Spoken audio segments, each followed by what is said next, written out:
Akiaria hindi ya kunyabara mihang'o ya uheani wa kigina kia akuru na aria matehotete mubango-ini wa Inua Jamii, mwandiki mukaru ministry-ini ya wira Joseph Mutari nianiriire ati thirikari ni irikitie kurekereria moho wa mbeca cia akuru iria ciatigarite thutha wa kuheo cia ikereka ria mbere iria ciacerithĩirio kwa ihinda.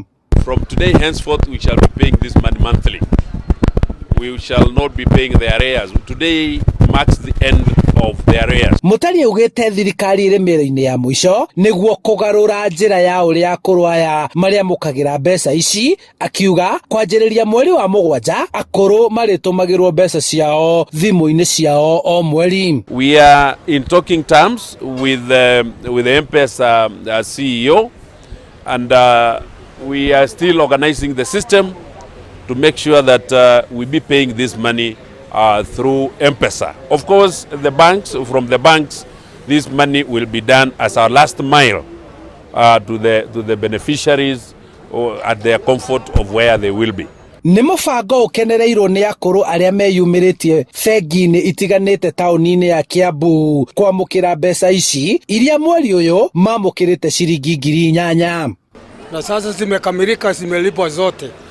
Tulikuwa tumeagizwa tutalipwa 16,000 na tukalipwa 8 mwezi jana. Sasa tumelipwa zile zingine, kwa hivyo hakuna deni imebaki.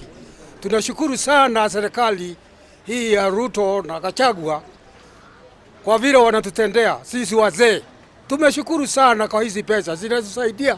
Tulikuwa tumechelewa zaidi ya miezi 8, kwa hivyo tulikuwa na njaa sana. Tukaribu mwaka jana, mwezi jana tukaribu 8,000. Sasa amemalizia. Mungu amusaidie. Oho akũrũ angĩ no megũthiĩ na mbere kwandĩkithio arĩa rĩu makinyĩtie mĩaka ya kwamũkĩra kĩgĩna gĩkĩ, gũkũ thirikari ĩkĩanĩrĩra matigũcerithĩria kũheana mbeca ici kuona igaĩtwo bajeti ya bũrũri ĩgĩbangwo.